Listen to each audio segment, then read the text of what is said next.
Eu cumprimento os irmãos com a paz do Senhor. Quem está feliz com Jesus hoje?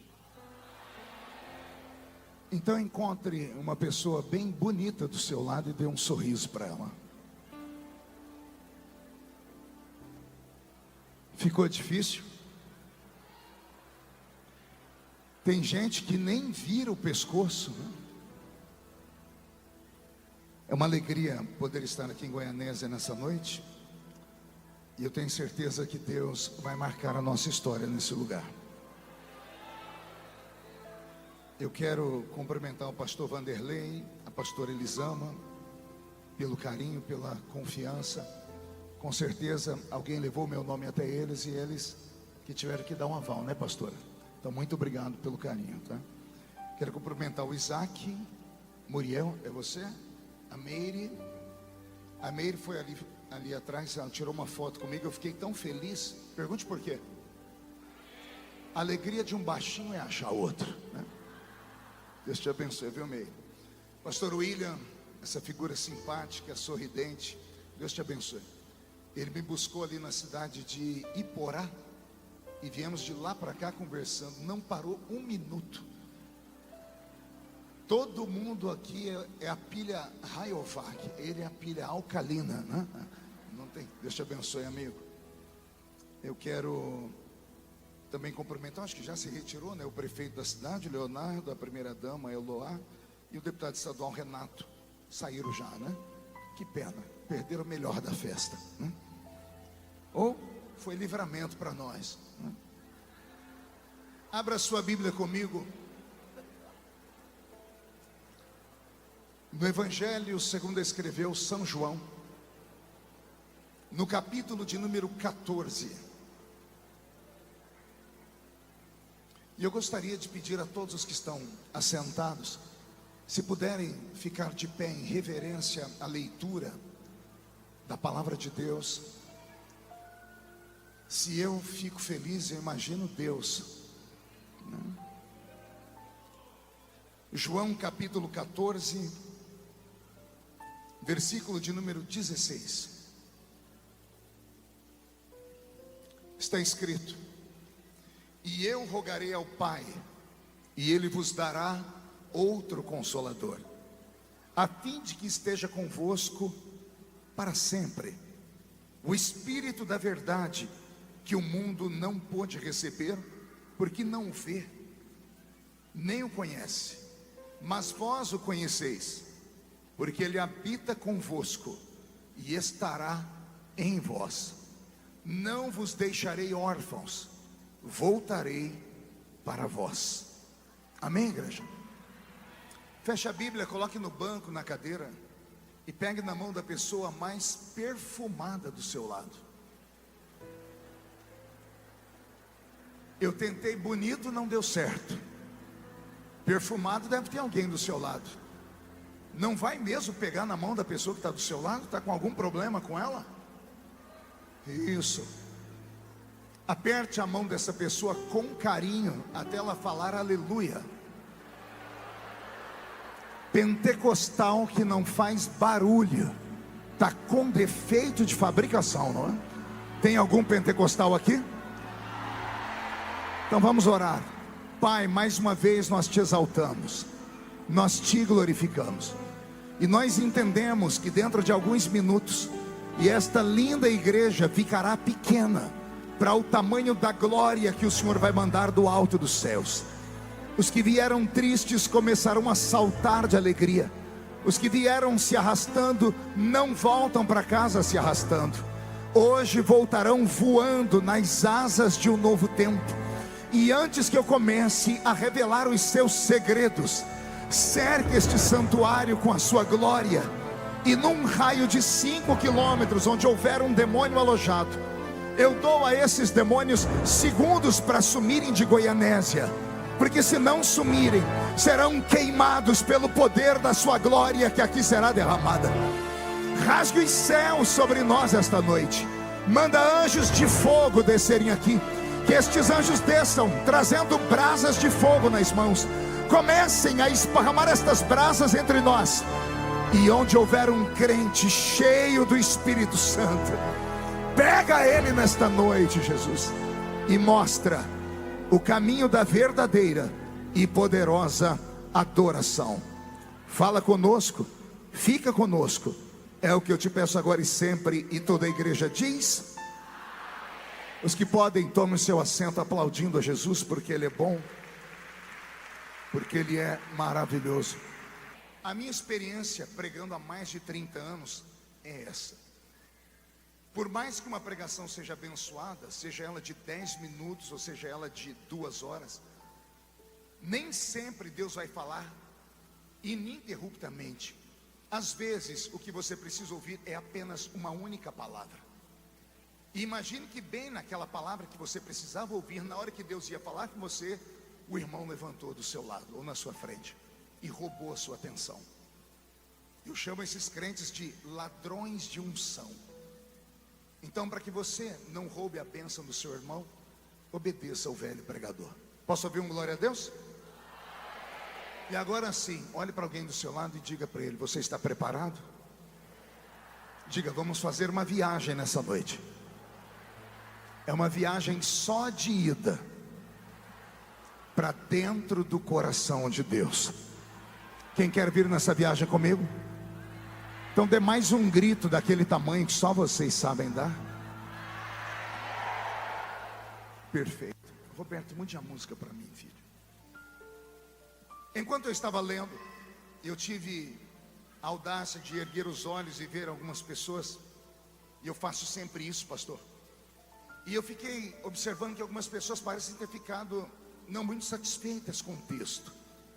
Porque geralmente quando se faz uma festa deste tamanho, deste porte, uma vez por ano, se traz um mensageiro e espera que esse mensageiro traga uma mensagem daquelas que arranque tatu da toca e sabiá do toco, né? Uma mensagem escalafobética. Queremos uma mensagem profunda. E de repente, quando alguém lê ou ouve o pregador ler João 14, a pessoa parece que recebeu um balde de água fria, né? Poxa, eu conheço esse texto desde criança, pastor. Pois bem, olha como Deus é lindo. Você vai ver Ele se revelar através da palavra para você de uma maneira extremamente diferente, porque Ele é mestre em mistérios. E mistério é algo que só Deus conhece, que só Deus pode revelar no tempo certo, e somente revelar esta coisa para quem é especial para Ele. O capítulo 14 do Evangelho de João é um desses textos que nós, assembleianos, somos apaixonados por ele. Lembro-me como se fosse hoje a primeira vez que eu vi esse texto. Eu estava num culto ao ar livre, pregando o presbítero Olaide Gomes. Um senhorzinho desse tamanho, está vivo ainda, tem quase 90 anos. E ele, com muita alegria, com aquele fervor que é nato do assembleiano, gritava no meio da rua. Mas quando ele leu o texto e recitou João 14, as pessoas ficaram paralisadas. E eu percebi no tom de voz dele uma emoção. Percebi então que aquele texto não era um texto comum, era um texto diferenciado da palavra. Mais tarde eu descobri o porquê.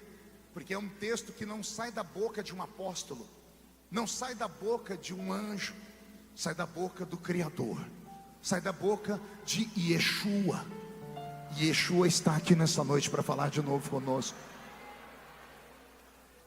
2 semanas depois eu participei do meu primeiro culto ao ar livre. E no meu primeiro culto ao ar livre, o líder da mocidade colocou, não era culto ao ar livre, então era o meu primeiro evangelismo pessoal. E ele nos deu um bloquinho de folhetos.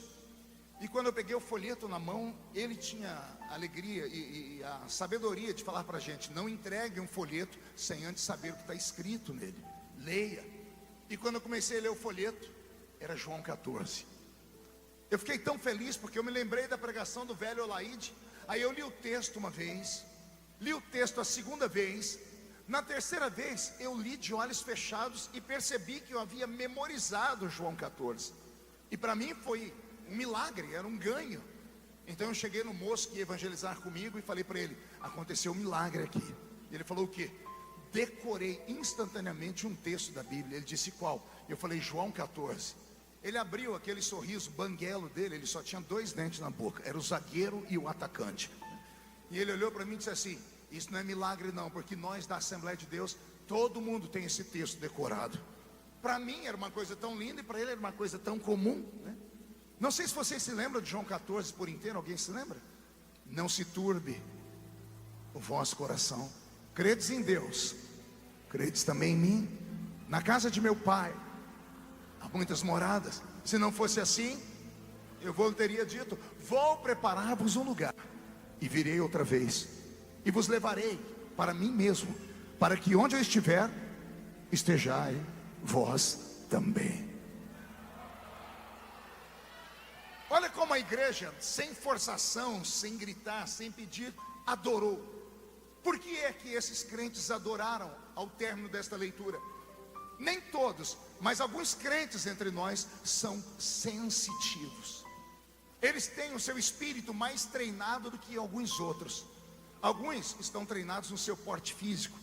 Pelo que eu olho aqui, uma igreja muito bonita, uma igreja estruturada e moderna, e eu vejo muitos corpos aqui que com certeza são malhados no templo do corpo físico, que são as academias. Assim como você malha o seu corpo físico, alguns crentes malham o espírito deles. Eles malham o espírito deles na academia do Espírito Santo. E eles fazem exercícios de jejum, exercícios de oração, exercícios de vigílias, exercícios de leitura da palavra. E como eles ficam mais perto do céu do que da terra, quando o céu está se manifestando, eles têm a percepção de que o céu está ali e acabam reverberando. Alguns crentes que não têm esta percepção e não têm esta sensibilidade, insistem em dizer: não, esses crentes que ficam gritando são fanáticos. Alguns dizem: esses crentes que gritam são desequilibrados, são santarrões demais, são barulhentos demais. E o mundo mudou, a igreja mudou. Só na sua cabeça, meu querido. Se fosse uma igreja neopentecostal, eu entenderia. Se fosse uma igreja tradicional, eu entenderia. Se fosse os nossos irmãos reformados, calvinistas, eu até entenderia. Mas uma Assembleia de Deus? Não. Ela pode ficar moderna, mas ela nunca será mundana. Ela pode ser para frente, mas ela nunca vai deixar Jesus para trás. Os crentes podem até aprender a falar em outro idioma e chegar e cumprimentar o outro dizendo: how are you? Mas nunca deixarão de falar na língua dos anjos quando o céu estiver bem baixinho sobre o santuário. João 14 se tornou para mim então um marco, uma história. E com o passar dos anos, eu passei a meditar no texto. E quando eu compreendi o que é que Jesus estava falando, a minha vida mudou. E espero que a sua mude também. João 14 é um texto que, a princípio, ele está fora do esquadro. Quem olha a Bíblia Sagrada acredita piamente que os textos estão colocados em ordem cronológica. E os textos bíblicos não estão colocados em ordem cronológica. O pastor dessa igreja, o pastor Vanderlei, é um mestre na palavra, doutor em divindades, e ele sabe disso. A Bíblia Sagrada, de longe, foi escrita para ser um livro comercial. Esse livro que carregamos conosco levou 1.600 anos para ser escrito. Eu não disse 160 dias, não disse 16 anos, nem 160 anos. Eu disse 1.600 anos. O primeiro escritor da Bíblia nunca conheceu o último. Mas quem lê a Bíblia de Gênesis ao Apocalipse, eu já fiz isso mais de 30 vezes, de capa a capa, você vai perceber que parece que o que escreveu o primeiro livro sentou com o último para bater um papo, para concluir uma história. Imagine, Gênesis começa com um casamento entre Adão e Eva. Apocalipse termina com um casamento entre Jesus e esta igreja que aqui está. Muitos crentes, por não terem esta aptidão de estudarem teologia, vão dizer que o primeiro livro da Bíblia a ter sido escrito foi Gênesis, e não foi. O primeiro livro da Bíblia a ter sido escrito foi o livro de Jó. Então imagine, existem segredos da Bíblia que poucas pessoas sabem. É bem como eu perguntar a um crente: quantos escritos temos na Bíblia de Moisés? Aí alguém levanta a mão e diz: 5, o Pentateuco, Gênesis, Êxodo, Levítico, Números, Deuteronômio. Aí eu digo: está quase certo, porque Moisés escreveu vários salmos da Bíblia e também o livro de Jó. Então olha que interessante. Conhecer a Bíblia é muito mais do que você ser um crente. É você navegar na cultura. E esse livro já mudou histórias, nações e continua mudando vidas. Se você voltasse a amar a Bíblia como antes, você entenderia porque esta juventude escolheu o tema desta festa como peregrinos. Eu não estou pregando aqui nesta noite e falando de maneira espiritual para homens e mulheres terráqueos. Eu não estou falando para seres terrestres. Eu estou pregando nessa noite para, e por favor não se escandalize, respire fundo para ouvir. Eu estou pregando para ETs. Eu estou pregando para extraterrestres. Pastor, não, isso é heresia. Não, não é não. O que é um ET? É um extraterrestre. O que é um extraterrestre? É quem não é da Terra. O senhor acredita em ET? É claro que eu acredito. O meu Jesus é um ET. Ele não é da Terra. Ele é de outra dimensão, é de outro plano. Os anjos são ETs. Eles não são dessa terra. Só é terrestre quem é da Terra. Pastor, e eu? Um dia você foi terrestre, quando você nasceu pela primeira vez. Mas a tua palavra, a Bíblia, diz assim que você, para conhecer Deus, teve que nascer de novo. Por que um ser humano tem que nascer de novo? Ora, para deixar tudo que ele aprendeu para trás e revigorar sua mente, sua alma e seu espírito. Nascemos de novo para ter uma compreensão de que nós estamos aqui, mas nós não somos mais daqui. É sério, talvez isso te deixe triste, porque talvez entre nós exista alguém que ainda tem o sentimento da mulher de Ló, que só olhou para trás, para as campinas de Sodoma e Gomorra, porque ela não estava preparada para sair de lá. Ela acreditava que ali era o fim da vida dela. Ela se apegou tanto àquela terra, às suas amigas, ao ouro, à prata, às bebidas, ao mundo libertino de Sodoma e Gomorra, que quando os anjos, veja só, não foi o homem que pegou na mão dela, foi um anjo, um ser divino, transcendental. Ele agarrou na mão dela e foi puxando ela. Sabe o que ela fez? Ela olhou para trás. Ela acreditava que ela era só uma terrestre, mas ela estava ali de passagem.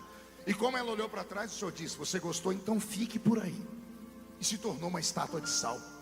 Eu estou pregando para homens e mulheres que, se tivessem o entendimento que a minha geração mais antiga teve, não se apegaria a nada nesse mundo, não se estribaria em cima da sua beleza, não se preocuparia com o que as pessoas falam de você no Instagram, no Facebook, não se preocuparia com aquilo que as pessoas pensam ao seu respeito.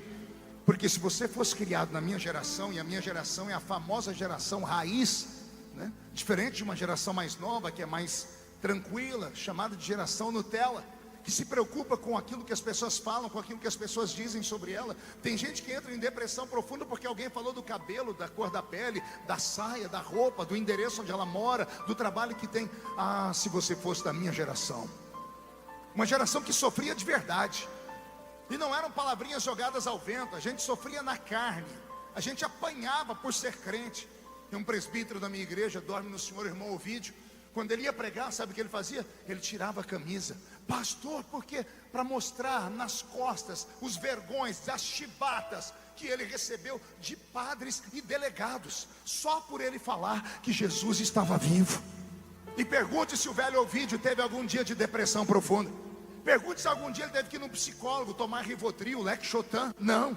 Quando alguém falava qualquer coisa para eles assim: eu já tomei um remedinho, um chá da raiz de Jessé. E a gente perguntava: que chá é esse? Ele diz: a raiz de Jessé é Jesus, é Yeshua. Quem conhece Jesus não se tomba, não para, não paralisa. Então já comece aí a ouvir o que Deus tem para falar para você nessa noite. Você está aqui, mas você não é daqui. A trombeta do arrebatamento vai tocar.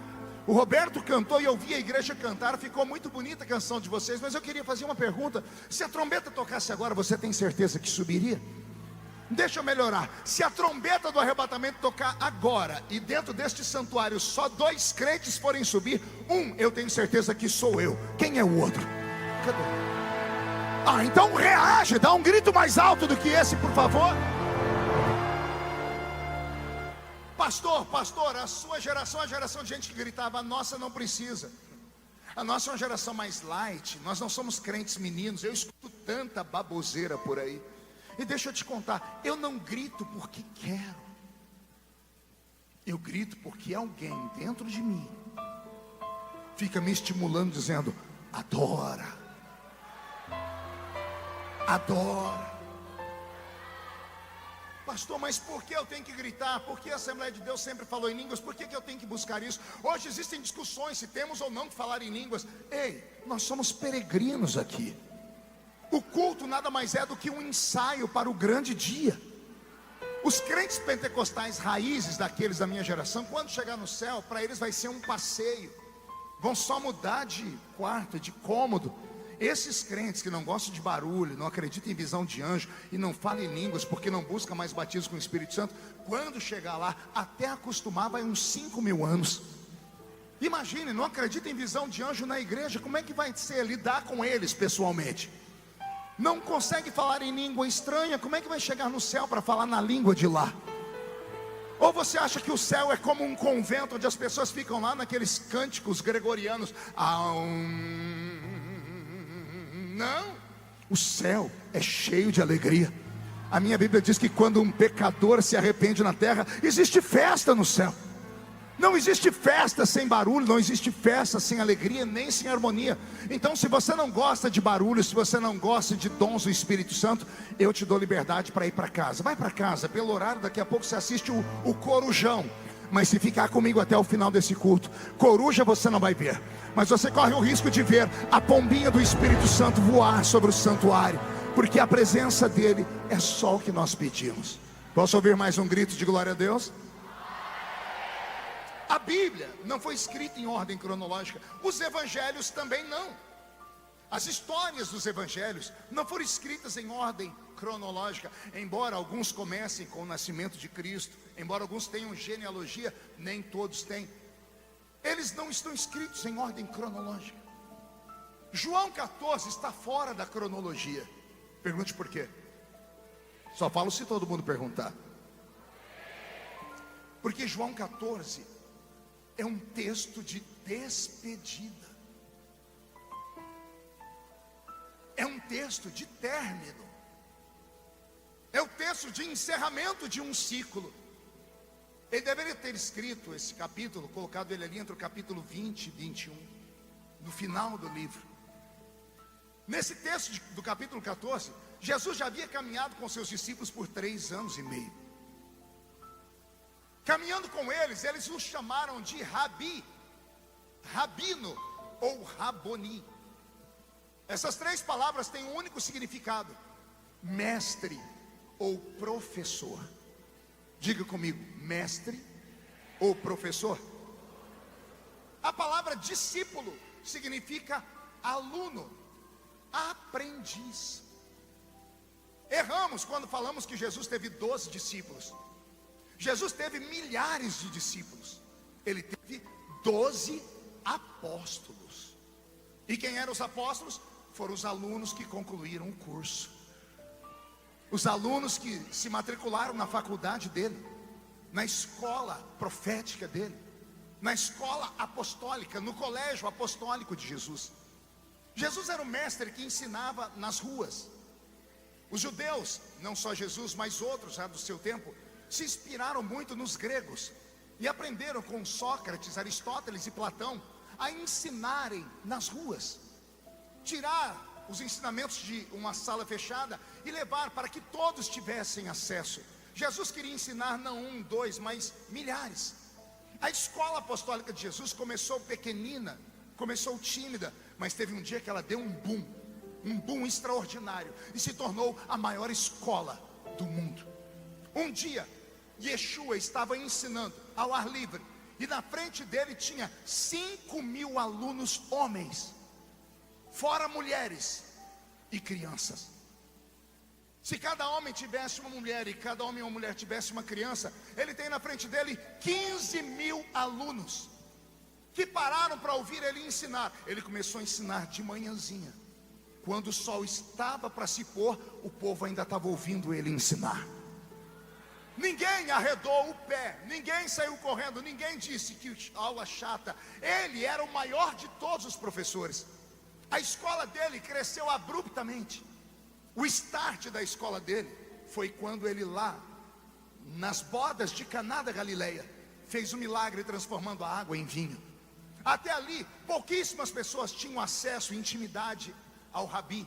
Mas depois que esse milagre aconteceu, estourou em Israel uma unção de esperança. Diga comigo, esperança. Pergunte por quê. Porque Israel, nos tempos de Jesus, vivia debaixo do peso da mão de ferro dos romanos.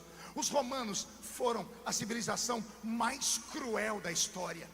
Os romanos eram mestres em criar métodos de tortura, entre eles a cruz, entre eles o azorrague, aquele chicote que usado foi para espancar Jesus, que tinha de 7 a 12 tiras de couro, e na ponta de cada uma dessas tiras uma limalha de ferro ou um osso de carneiro.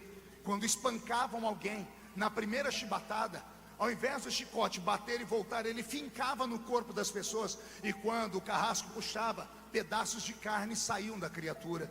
Jesus tomou uma quarentena de açoites, menos um, 39 chibatadas, vezes 12, multiplique aí, você vai ver que ele teve quase 460 cortes no corpo. Quem inventou esses métodos de tortura foram os romanos. Os romanos eram tão cruéis que quando dominaram o povo hebreu, tirou deles a habilidade de estudarem, de saber ler e escrever. Por quê? Porque um povo sem cultura é mais fácil de ser dominado. Não havia paz em Israel. Fazia 400 anos que Deus não falava com os homens. Fazia 4 séculos que Deus havia fechado a porta dos céus. Entre Malaquias e Mateus, nós temos um período chamado de período interbíblico.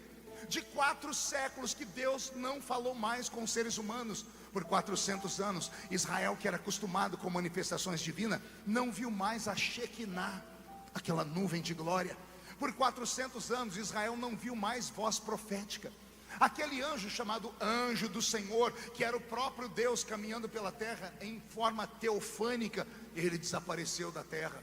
Por 400 anos não houve curas nem milagres. Israel acreditava que Deus tinha ficado com tanta raiva deles, que Deus foi embora para nunca mais voltar. Israel estava seco, e de repente aparece Yeshua. Você não entendeu? E de repente, daquele breu, daquela escuridão de 400 anos, uma luz começa a brilhar. E essa luz que começa a brilhar, ao invés de ir para os homens ricos e importantes, começa a caminhar no meio da plebe, no meio dos caídos, no meio das pessoas que não tinham amizade com ninguém, no meio de pessoas que eram julgadas pela aparência, julgadas pelo seu estilo de vida. E quando Yeshua começou a caminhar por esse mundo, ele começou a trazer esperança. Quando ouviram falar que o filho de Maria transformou 6 talhas de água em vinho, as pessoas não tiveram mais dúvidas: é o Messias. As pessoas deixaram as suas casas, as pessoas deixaram os seus sítios, as pessoas deixaram as suas fazendas, as pessoas deixaram os seus negócios, as pessoas deixaram a sua vida para caminhar atrás dele em procissão. Paravam para ouvi-lo todo dia, e todo dia ele tinha uma palavra que mexia com o coração deles. Jesus não era um falastrão, Jesus não era só um pregador. Pregador haviam muitos. Quando ele falava, o coração das pessoas sacudia dentro do peito.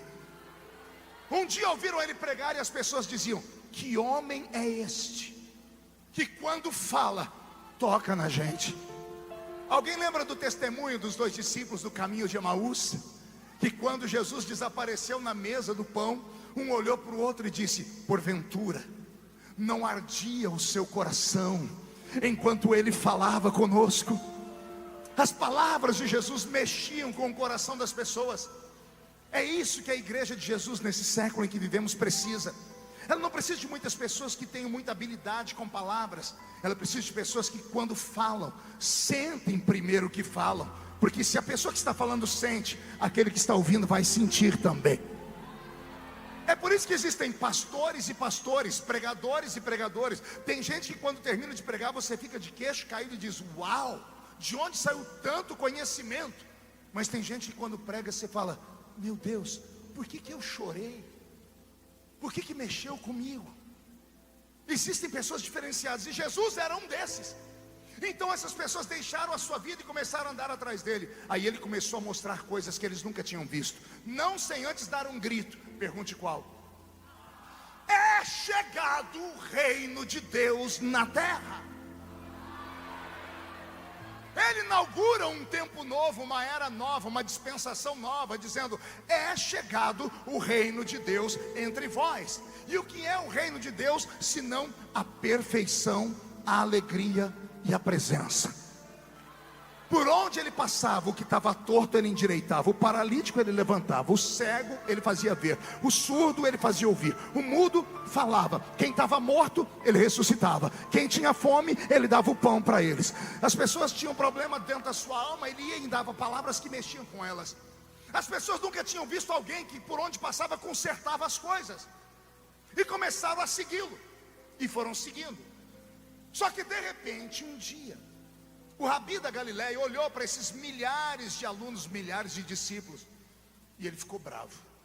Quer perguntar por quê? Porque ele viu que a maioria deles corriam atrás dele, não para ouvir o que ele ensinava, corriam atrás dele para verem os sinais. Eles achavam que Yeshua era um mágico. E quem é que não gosta de um show? Quem é que não gosta de entretenimento? As pessoas começaram a andar atrás dele para ver entretenimento. Gostavam de gritar quando ele levantava um paralítico, quando ele fazia um sinal, um mistério, um milagre. Era lindo, mas não era isso que ele queria. Ele não queria que eles fossem escravos de milagres. Ele não queria que eles fossem escravos de show, de pirotecnia. Eles queriam que eles se afeiçoassem à sua palavra, porque o que salva não são os milagres, o que salva não é o belo culto cheio de show, o que salva é a palavra. Vou falar de novo, o que salva é o verbo encarnado, o que salva é este livro. E teve um dia que ele, para se livrar daqueles que corriam atrás dele, somente atrás de coisa boa, ele começou a dar palavras duras, ele começou a dar ensinamentos pesados, ele começou a falar coisas que eles não gostavam de ouvir, e um a um começaram a se afastar dele. Qualquer semelhança com o tempo presente não é coincidência. Vivemos um tempo onde as pessoas correm atrás de Cristo por causa dos seus sinais. Alguns vêm para um culto em busca de entretenimento. Alguns crentes saem de casa dizendo: Deus, me dá um culto alegre. Eu imagino o próprio Deus abaixando a cabeça e dizendo: está tudo errado. Eu imagino Deus dizendo para si mesmo: eles me pedem um culto, eu não posso dar culto a eles, porque eles não são uma divindade. Culto não é para seres humanos, culto é para Deus. Deus não pode nos dar um culto. Pastor, o que é que eu vim fazer aqui? Você veio prestar um culto. Eu vou falar de novo. Você não veio receber um culto, você veio para dar um culto. Talvez seja por isso que você entra frio e sai congelado da igreja. Talvez seja por isso que você entra vazio e sai oco daqui de dentro. Porque você vem dizendo: vem a nós, cadê, cadê, cadê? E aquele que está sentado no trono está olhando para você dizendo: cadê? Digo eu é que estou esperando você me dar um culto. Eu esperei a semana inteira, esperei o ano inteiro para você vir nesse congresso. É Deus gritando: eu estou sentado num trono te olhando, e você está me olhando também. Eu estou esperando você fazer alguma coisa. Mas não, você insiste em ficar o culto inteiro com essa cara feia, parecendo que foi batizado num pote de vinagre. O culto está cheio de emoção, com as músicas, com os louvores, e você insiste em ficar o culto inteiro com esse olho seco, parecendo olho de sapo que morreu no dia de enchente. Você fala que é assembleiano, até mostra a carteirinha que é membro de uma Assembleia de Deus, mas vem para um dia de festa e fica com essa boca travada, essa boca de aço, essa língua de ferro, esse queixo de concreto. O que é que está acontecendo? É muito simples. Você vem para receber um culto, e por isso você não leva nada para casa. Mas se tiver alguém que entrou aqui para prestar um culto: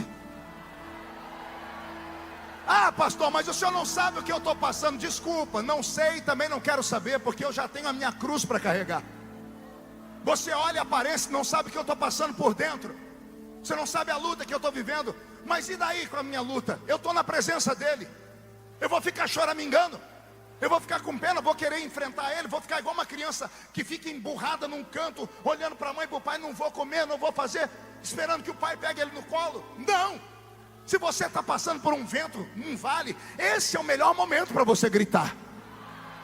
Se você está sofrendo igual sovaco de aleijado, não pode falar mais isso que dá processo. Desculpa, já estou consertando. Se você sofre mais do que axilas de portadores de necessidades especiais, agora eu acertei. O problema é seu. Ele está esperando que você só abra a boca para dizer: tu és Deus. Ele está esperando um louvor e não precisa ter uma voz bonita igual a do Roberto, ou a habilidade que ele tem naquele teclado, ou como a banda que cantou aqui de forma tão bela. Ele precisa que você só faça uma frase. Copia Miriam. Miriam construiu uma música que até hoje, quando a gente fala só a sentença, porque é só uma frase, a igreja vai ao delírio. Miriam viu o povo em silêncio e diz: não, Israel, o povo está morrendo lá, os faraós, os soldados faraós estão morrendo, e vocês estão calados? Ela grita: vamos cantar. Que música, Miriam? Essa aqui, ó. Só o Senhor é Deus. Só Ele é o Senhor. Eu estou sentindo a presença dele aqui, e eu acho que tem mais meia dúzia sentindo também. Aí na galeria vocês conseguem sentir a presença dele?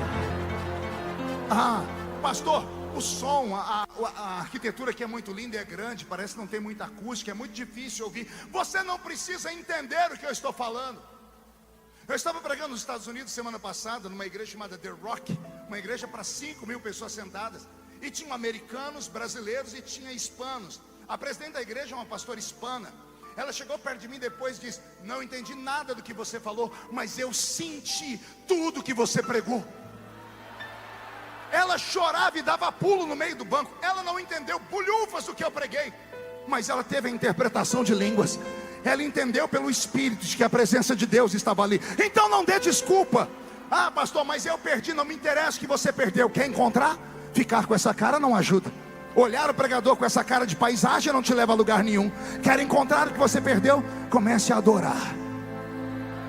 Pastor, mas isso é insensatez. Eu estou no vale, não é insensatez, isso é fé.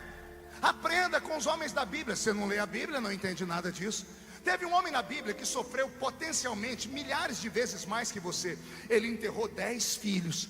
Ele viu a casa dele desabar. Ele viu todo o gado dele ser queimado. Os melhores amigos dele falaram que ele estava com um pecado escondido. A mulher dele falou: abandona o seu Deus, amaldiçoa ele, morre. Ele perdeu tudo. Quem olhou diz: perdeu tudo. E ele está deitado no meio da cinza um dia, e ele grita: gente, não perdi tudo não, porque Deus não é injusto. Olha o que Deus deixou para mim aqui. E ele levanta um caco de telha.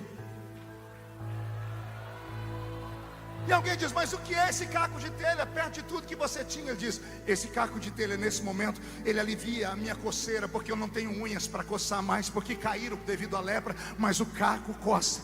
Meus parentes quiseram ficar longe de mim porque eu estou fedorento, eu estou purulando, as chagas me fazem ficar fedido, mas o caco de telha não reclama do meu cheiro. Ninguém dorme do meu lado, mas o caquinho de telha é onde eu coloco a minha cabeça para dormir. Deus nunca deixa a gente sem nada.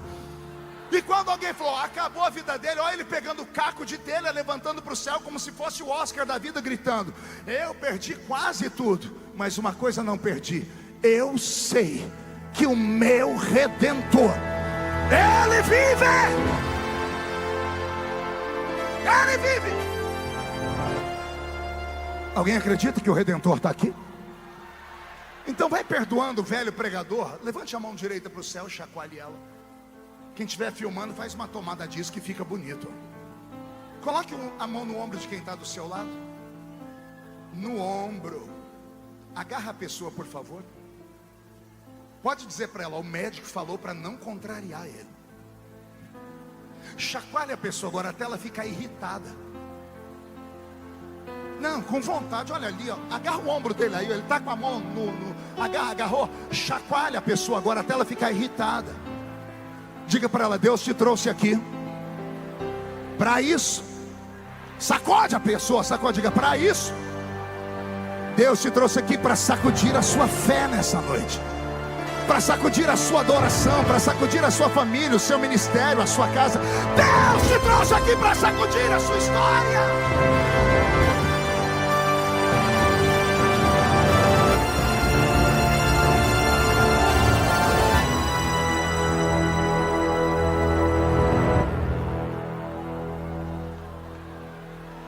Ele está aqui.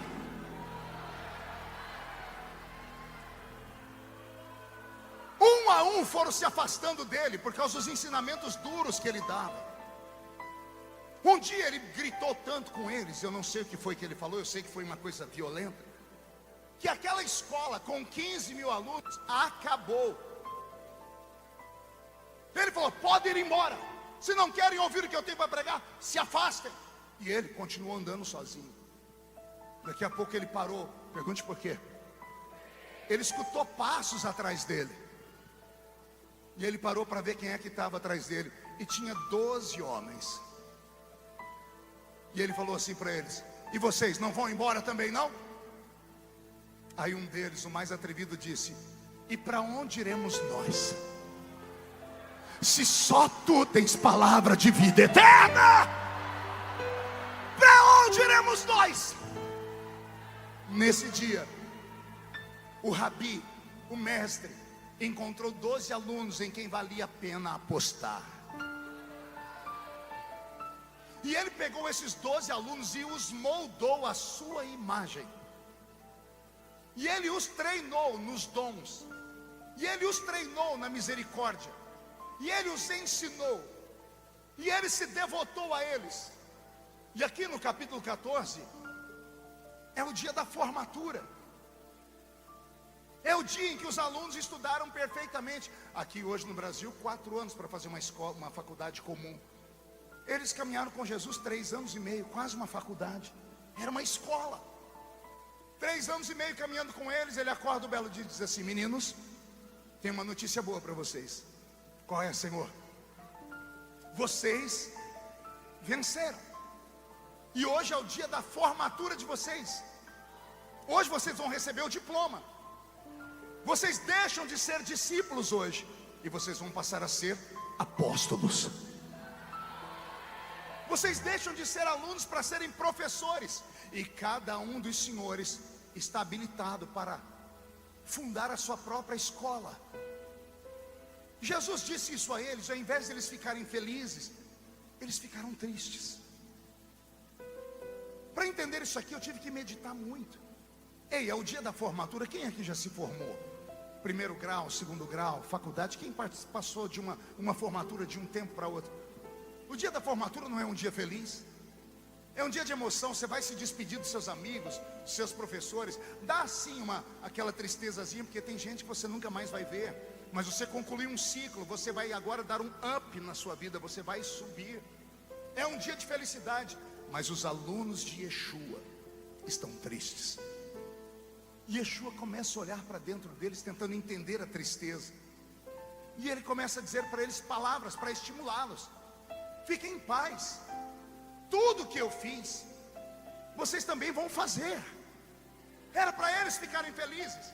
Porque um aluno que estuda muito bem uma matéria, ele pode um dia ser igual ao professor. Aliás, o sonho de todo mestre é que o aluno se torne melhor do que ele. E olha o que eu vou falar agora, vai soar como heresia. Como Jesus viu que a tristeza permanecia, Jesus falou assim para eles: meninos, sabe o que eu estou fazendo? Tudo que eu fiz vocês vão fazer também, eu já disse. Mas vocês vão fazer obras maiores do que a que eu fiz. Dá para acreditar que Jesus está falando para você hoje assim: meu filho, minha filha, se você continuar aprendendo comigo, vai chegar uma hora que você vai fazer a obra que eu fiz. Mas você vai fazer obras maiores do que aquela que eu fiz. Eu vi aqui os meninos cantarem um louvor que a letra original chama Jesus de você. E eles, para tentar consertar, colocaram o Senhor. Aí travou a mente da gente que conhece o louvor. Pergunte para eles por que eles colocaram o Senhor. Medo, respeito excessivo. Não, Jesus, não podemos chamar de você. Aí vem esse que a gente não pode chamar de você e falar assim: sabe o que eu fiz? Não se compara perto daquilo que você vai fazer. É a maneira dele dizer: vocês não são menores do que eu, vocês serão aqui na terra maiores do que eu fui quando estive aqui na terra. Dá para entender isso? Não dá, né? Então eu vou desenhar. Lembra Jesus levantando um paralítico? Quem lembra? Só meia dúzia, ninguém leu a Bíblia, tem que contar a história. Lembra de 4 homens que entraram pelo teto de uma casa e colocaram o paralítico na frente dele? E Jesus levantou o paralítico, quem lembra? Foi grande o milagre? Então recebe, ele fez aquilo, mas vós farão obras maiores do que essa. Lembra ele abrindo os olhos do cego Bartimeu? Foi lindo, mas ele disse: eu abri os olhos do cego, vocês farão obras maiores do que essa. Ele trouxe à vida um morto de 4 dias apodrecido dentro de uma tumba. E ele diz: eu trouxe Lázaro, mas vocês farão obras maiores do que essa. Agora sabe o que mais me toca? Pergunte o quê? Ele perdoou pecados. E aqui eu me emociono, porque ele está dizendo a comedores de arroz e feijão, gente cheia de defeito, pecadores e inveterados, que se estiverem passando numa rua e verem um acidente, uma pessoa à beira da morte, se esse crente que está do seu lado aí, esse aí, o mais fraco aqui da igreja de Goianésia, aquele que você não quer que ande com seu filho, com a sua filha, mas insiste em vir à igreja, esse crente fraco, esse aí, se ele chegar perto de um moribundo à beira da morte, agarrar a mão dele e falar no ouvido: se você aceitar Jesus como seu Salvador, eu vou orar para ele te perdoar.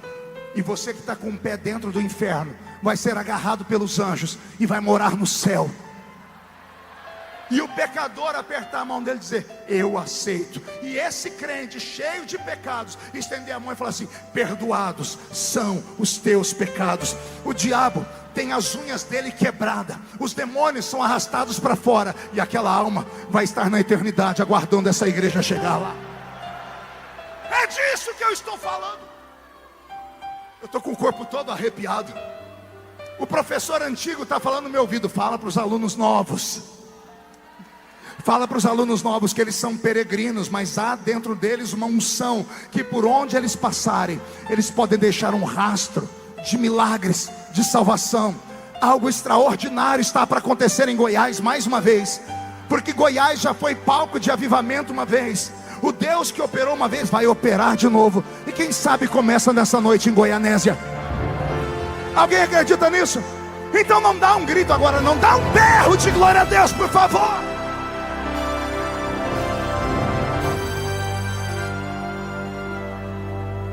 Pastor, eu estou prestando atenção na pregação, mas calma aí, o senhor disse que eles estavam tristes. Como o senhor sabe? Não se turbe o vosso coração. Eles ficaram tristes. Prefeito voltou. O prefeito voltou.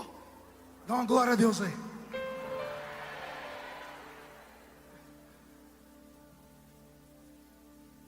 Perdi até o que eu estava falando. Eles estavam tristes, e Yeshua começou a vasculhar o coração deles para tentar entender a tristeza, porque era um dia de formatura. Ele percebeu que eles não estavam interessados em milagres como a multidão estava, porque ele ofereceu para eles: vocês farão obras maiores. Então, quando ele vasculhou a alma deles, ele descobriu o porquê eles estavam tristes. E eu espero que isso te toque, porque me tocou muito. Aqueles 12 se afeiçoaram a ele de uma maneira tão profunda, que eles não queriam se afastar dele. Eles já não se preocupavam mais com sinais, nem com as palavras. Eles queriam a presença dele. Ai, Jesus. Alguns entenderam, eu vou falar de novo. Eles estavam perto dele há tanto tempo. Eles dormiam com ele, acordavam com ele, tomavam café da manhã com ele, almoçavam com ele, eles jantavam com ele, ele sorria com eles, ele ficava bravo com eles, eles oravam com ele no monte. Eles se acostumaram com a presença dele trazia segurança para eles. Eles não queriam que ele fosse embora, eles não queriam que a presença dele se afastasse. Lembra que eu disse que isso aqui mudou a minha vida? E mudou mesmo. Quando eu entendi que os discípulos estavam tristes porque não queriam ficar longe dele, eu entendi aquilo que um rei da Bíblia, depois de um pecado muito feio, depois de confessar 1, 2, milhares de vezes, depois de entrar dentro do seu palácio e sentir um vazio, ele dobrou um joelho e gritou assim: ei Deus, tira o reino, tira a fama, tira a riqueza, mas não retires de mim o teu Santo Espírito.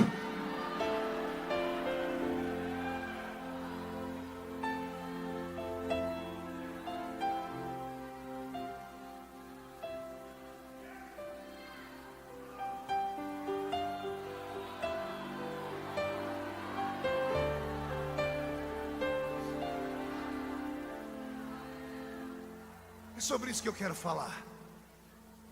sobre a presença dEle. O que é um culto sem a presença dEle? Uma mera reunião.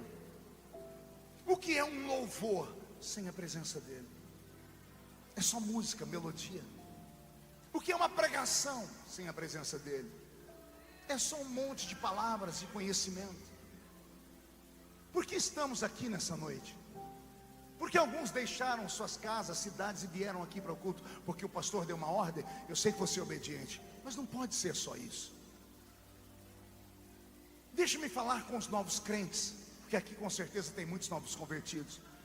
Isso que você está sentindo agora e está te fazendo chorar, levantar a sua mãozinha, e graças a Deus você não presta atenção em quem está do seu lado, porque tem um crente do seu lado que ele está na igreja desde a época de Noé.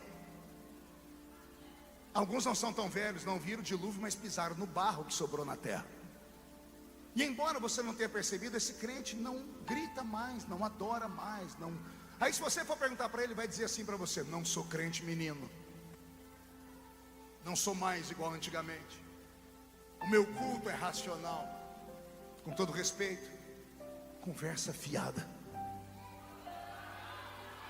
conversa para boi dormir. Existem dois tipos de crente na igreja: o crente velho e o velho crente. O crente velho é esse, que nada para ele está bom.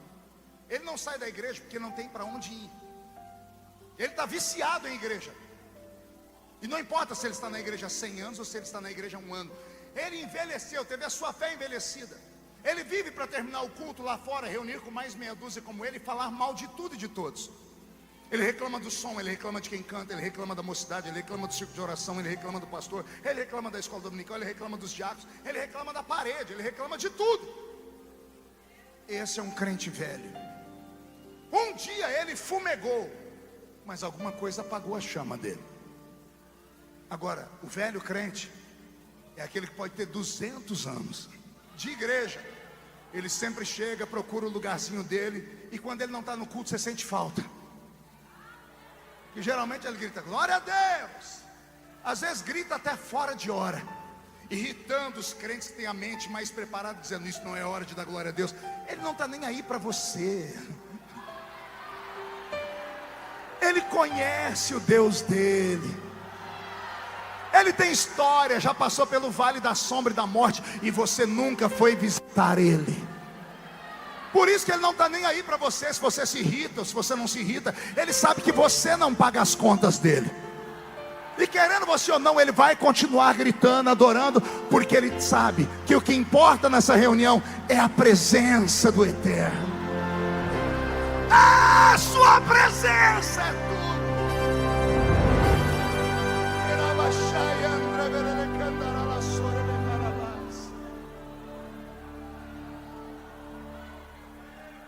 Deixa eu te dar um exemplo de um velho crente. Pastor Vanderlei, eu passei uma luta muito grande em 2013 lá na Comissão de Direitos Humanos. Vocês devem lembrar disso. Teve um dia que eu fiquei apavorado. Eu disse: eu não quero sair do meu gabinete. A polícia legislativa tinha que me acompanhar ali dentro. Eu apanhava na rua, em avião, em shopping center. Eu fechei 14 igrejas de tanta pancadaria. Os ativistas montando barracas na porta da igreja, ficando pelados, entrando dentro do culto aos gritos, e a televisão filmando, e a polícia vendo e não fazendo nada. Eu fui me desesperando. Teve um dia que ia ter uma votação e eu estava perturbado. Eu falei: meu Deus, hoje vão me matar. Eu estava chorando. Não recebi a ligação de nenhum deputado amigo meu. Os meus pastores não me ligaram. Estava eu e minha assessoria. Daqui a pouco a minha assessora veio: tem um senhor que entrou aqui, ele falou que precisa falar com você. Eu falei: pode pedir para entrar. De repente entrou um ancião, 80 e poucos anos. Ele olhou para mim e disse: por que está chorando, filho? Eu falei: porque a luta está muito violenta. Ele olhou para mim, tinha uma Bíblia na minha mesa, ele abriu e disse: está escrito aqui, ó, quem sabe não foi para esse tempo que o Senhor te levantou. Eu disse: o que é que eu faço? Ele disse: enxuga as lágrimas, eu oro com você, e eu vou com você para a comissão. Eu falei: o senhor vai ter coragem? Ele disse: vou. Ele agarrou no meu braço, ele com 80 e poucos anos e eu, e nós saímos debaixo de cusparada, o povo chutando a gente, dando tapa, e ele andando. Eu olhava para ele, eu percebia ele falando alguma coisa. Eu acho que ele falava em línguas enquanto a gente andava. Bispo Manuel Ferreira, o bispo primaz de Madureira. Eu não era de Madureira, os meus pastores não me ajudaram, mas entrou aquele velho crente, pegou no meu braço e disse: vamos embora, vamos junto. E fomos andando de cabeça erguida. Eu queria correr, mas eu olhava para o bispo, ele com lágrimas nos olhos, orando. Eu disse: se ele aguenta, eu aguento também. Fomos andando. Por quê? Que aquele velho foi lá dentro falar comigo. Ele sabia de algo que eu estava esquecendo por causa das lutas, que a minha força e a minha confiança não pode estar em carros, em cavalos e nem na polícia. A minha confiança está no eterno Deus de Israel. E basta a presença dele para estar do nosso lado. Deixa eu te dar uma palavra: você não está sozinho. Você pensa que está sozinho, pastor, mas Deus não fala comigo. Anote: Deus fecha os lábios, mas Ele nunca fecha os ouvidos. Ele fecha os lábios, mas Ele nunca fecha os olhos. Por que eu estou sofrendo? Porque você está na escola, Ele está te testando, Ele está te provando para te aprovar. E sabe quando é que Ele vai te dar o diploma? Quando você gritar e falar: eu aceito a chamada e vou até o fim. Perco tudo, menos a sua presença. Perco tudo, menos a sua glória. E o que eu faço aqui, pastor? Quebra o silêncio com glória a Deus. Misture o glória a Deus a línguas estranhas. Se só a boca não funcionar, faz igual ela. Fique em pé adorando, dá pulos, grita, se joga debaixo do banco, sai correndo dentro da igreja. Ah, pastor, mas não tem mais nem menos. Eu já passei por esta violência. O diabo não tem medo de gente rica. O diabo não tem medo de gente poderosa. O diabo não tem medo de gente importante. Mas ele é obrigado a correr de um canela de fogo, cheio do Espírito Santo, cuja presença de Deus está do lado dele.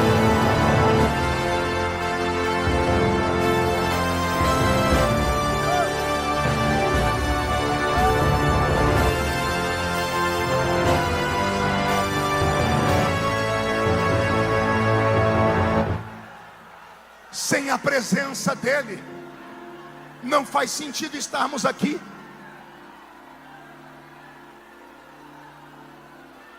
Escute. Quando Jesus leu o coração deles e percebeu que eles não queriam que ele fosse embora, não é por causa de dons, não era por causa de palavra, era por causa da presença. Olha o que Jesus falou para eles: não vos deixarei órfãos.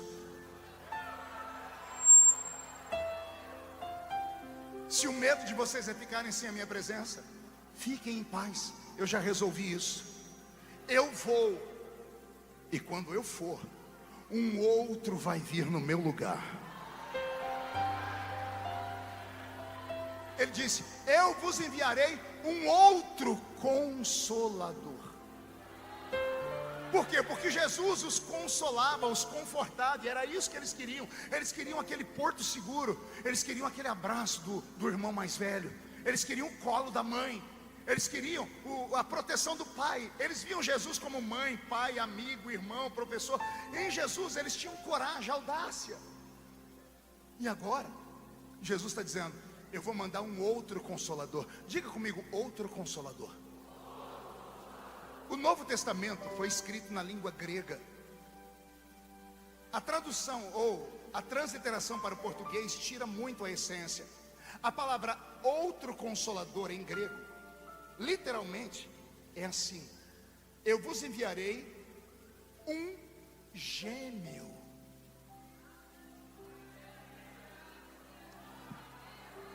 Eu mandarei para vocês um irmão gêmeo.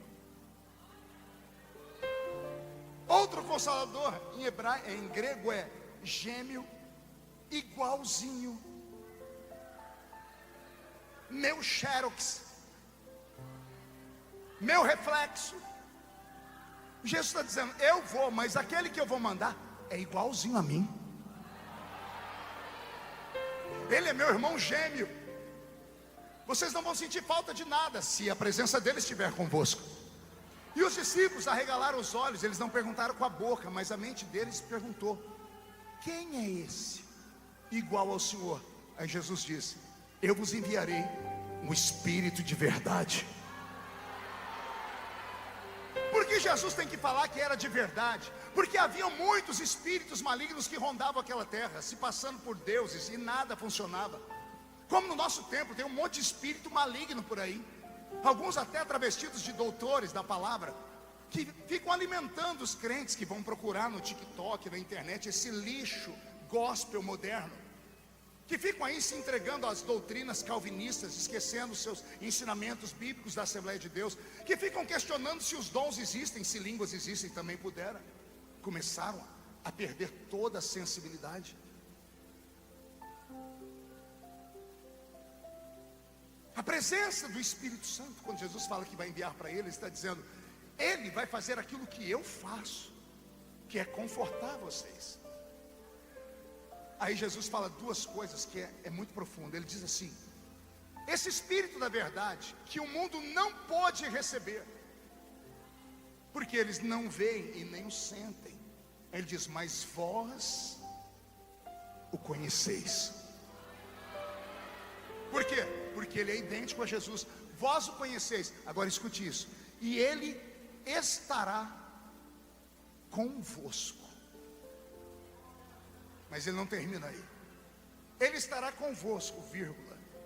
E se tudo der certo, ele estará em vós. Ele estará convosco e em vocês. Beto, muda a música para mim. Você pode vir aqui? Você. Vem cá. Mirei ele porque ele é magrinho, né? Tudo bem? Qual o seu nome? Jonathan. Não entendi? Jonathan. Jonathan. Casou já? Graças a Deus. Fica aqui comigo, Jonathan. O Espírito da verdade que o mundo não pôde ver, nem o conhece, mas vós o conheceis, e ele estará convosco. Diga comigo: convosco. Isso é convosco. Agarra minha mão aí, Jonathan, não me solta. Você vai para o trabalho. Vamos embora.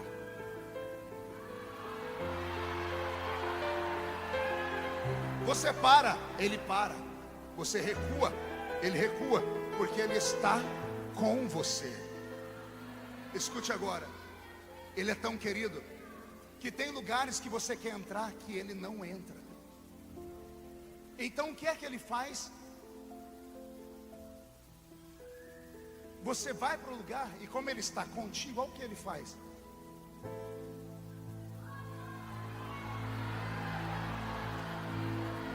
Mas você é determinado, mas você não escuta ninguém. E chega uma hora que ele não pode te segurar mais, porque você tem o livre-arbítrio. E aí você vai e ele te solta.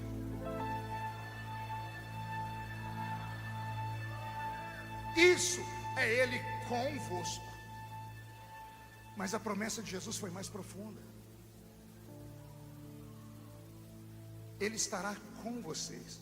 Mas se tudo der certo, ele não vai estar mais com vocês, ele vai estar em vocês. Aí é mais ou menos assim, ó.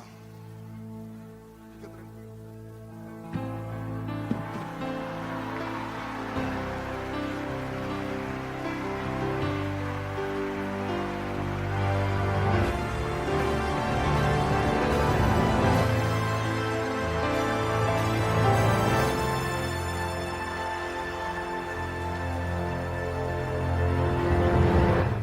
Estar em vós é ele morar aqui dentro.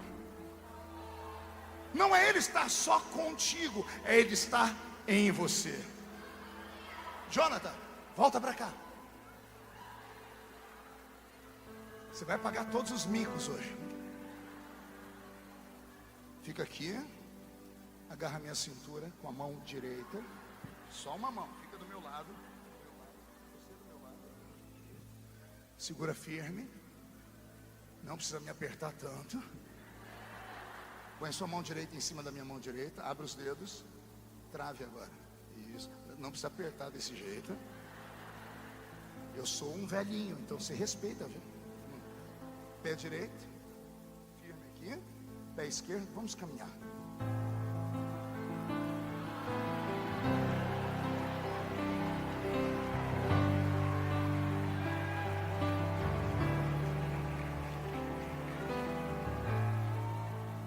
Isso é Ele dentro de você.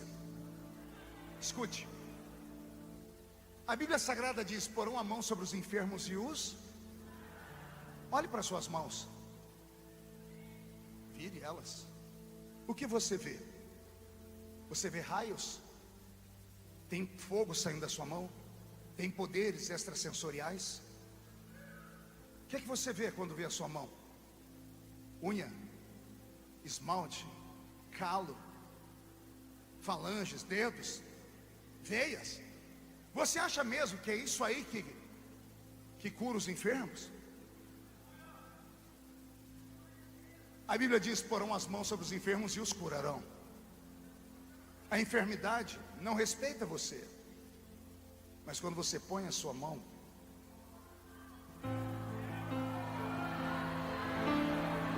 tem uma mão que vai junto.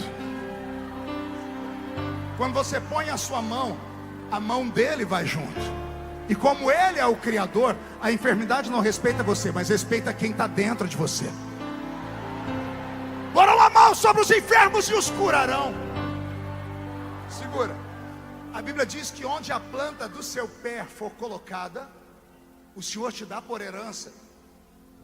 Vamos agora, vamos, não me envergonhe, vamos lá. Levanta o pé direito, equilíbrio. Você vai pisar numa terra para tomar posse dela. Quem manda lá são demônios, espíritos malignos. Não é o seu pé que eles temem, é quando você põe o seu pé. Tem um outro pé que pisa com você.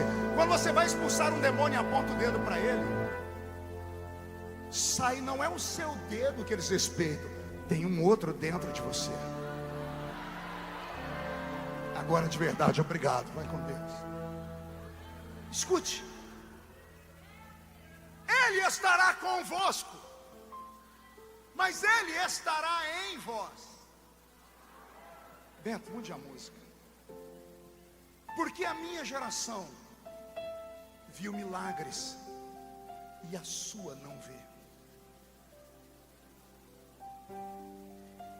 Porque a minha geração participou de congressos onde as pessoas eram arrebatadas no meio do culto. Não era cair no espírito, era arrebatamento de sentidos. Eles iam ao céu, ao inferno. Horas depois voltavam e contavam para nós. Porque a nossa geração tocou o sobrenatural. Porque os nossos presbíteros, que não sabiam ler nem escrever, curavam os enfermos. E hoje, com tudo que temos, com a nossa riqueza, com o nosso conhecimento bíblico, com a estrutura que temos, a gente não consegue ver testemunho nem de cura de dor de cabeça. Pergunte para mim, qual a diferença, pastor? Aquela geração tinha o Espírito Santo dentro dela. E agora, o Espírito está só do lado. Ele está conosco, mas não está mais em nós. Quer perguntar o porquê? O Espírito é santo. Ele não pode olhar o que você olha.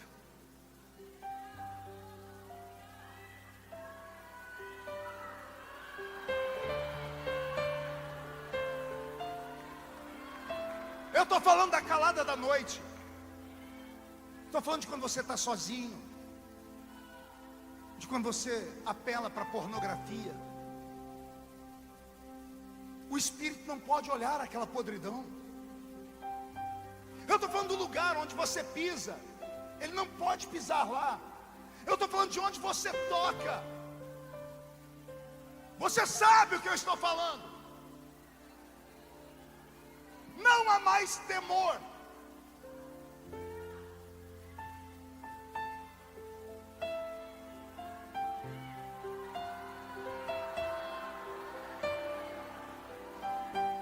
A ausência do temor fez com que o Espírito Santo se afastasse.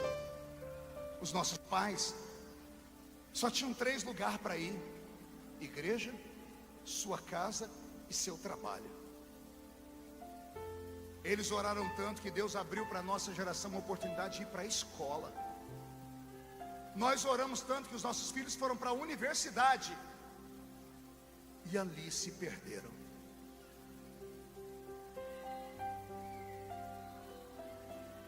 Beberam da filosofia dos homens, acreditaram na professora socialista, absorveram o ensinamento da sociologia, começaram a relativizar tudo e a dizer que nós, os antigos, somos errados, somos velhos demais, não interpretamos direito.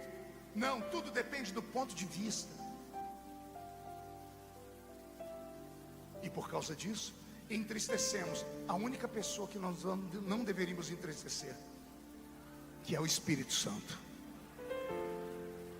Vou te relembrar ensinamentos de Paulo à igreja de Corinto: não entristeçais o Espírito. Vou mais longe: não extingais. Sabe o que é extinguir? É fazer ele desaparecer. Já leu 1 Coríntios 13:8? Havendo línguas, cessarão. Havendo profecias, não serão mais respeitadas. O capítulo 13, que Paulo fala do amor, amor a quem?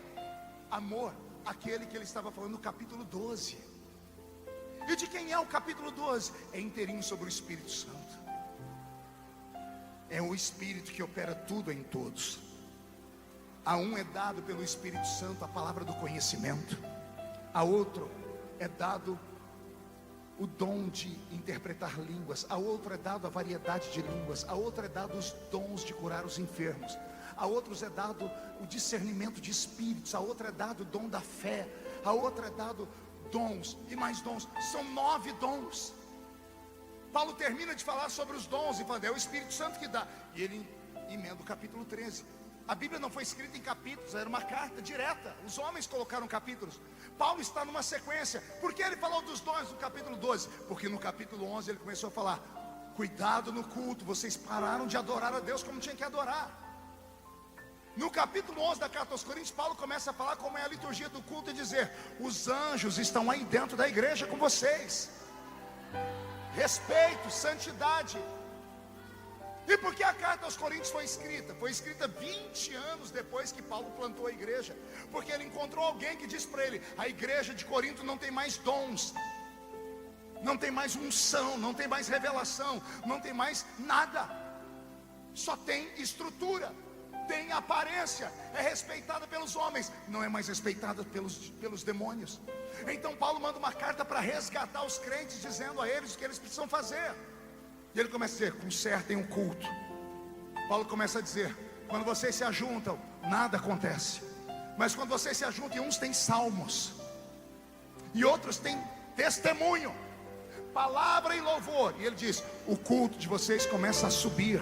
Vocês saem da terra e entram nas regiões celestiais.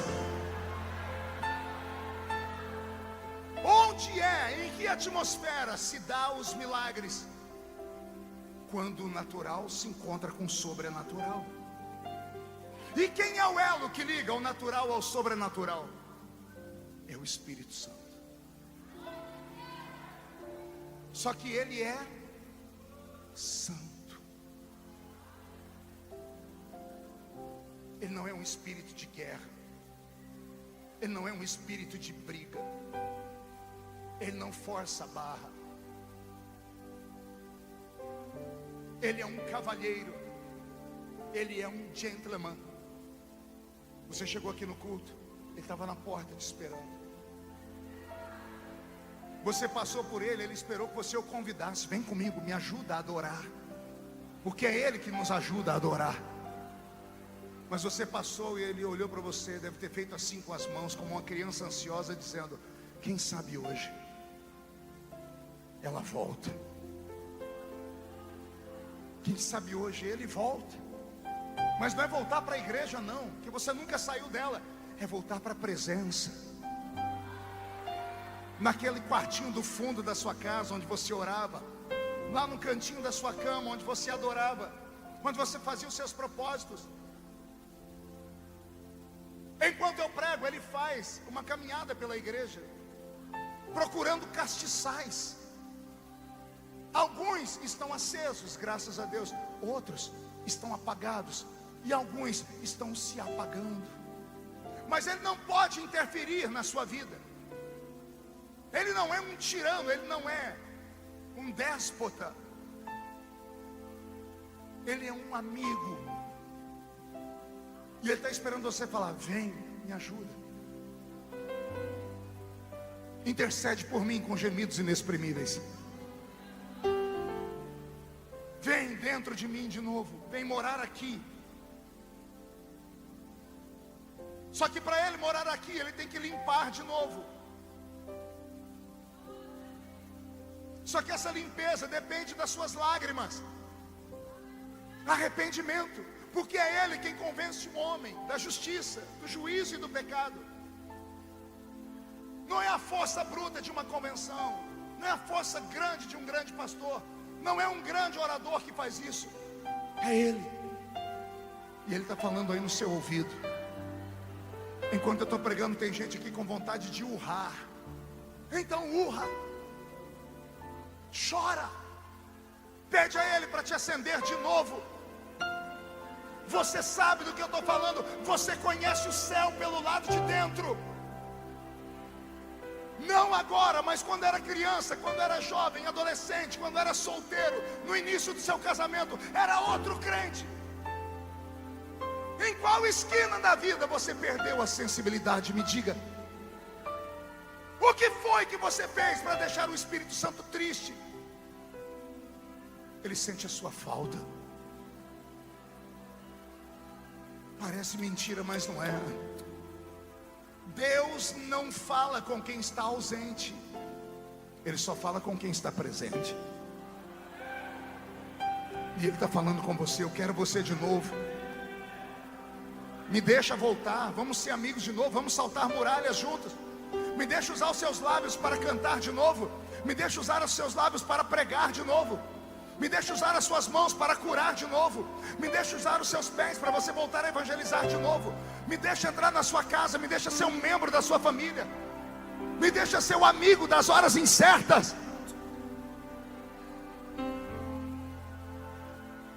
No início da minha pregação, e eu estou encerrando, eu disse que eu não grito porque quero. Eu não fico pulando, senhor prefeito, porque eu quero. Isso aqui não é um palco e eu não sou um artista. Eu já fui um homem muito pobre. Eu fui cortador de cana de açúcar. Apanhei laranja, algodão e café. Moro na mesma cidade onde eu nasci. Não tenho nome de pai no meu documento de registro. Sou filho de uma mãe solteira. Eu tive muita coisa que poderia ter me transformado num lixo humano. Mas quando a presença dele veio sobre a minha vida, no dia em que eu fui batizado com o Espírito Santo, eu orei em línguas pela primeira vez. Eu passei horas em transe. E não era uma coisa provocada por algum problema psíquico, não. As pessoas dizem que nós pentecostais temos problemas de esquizofrenia.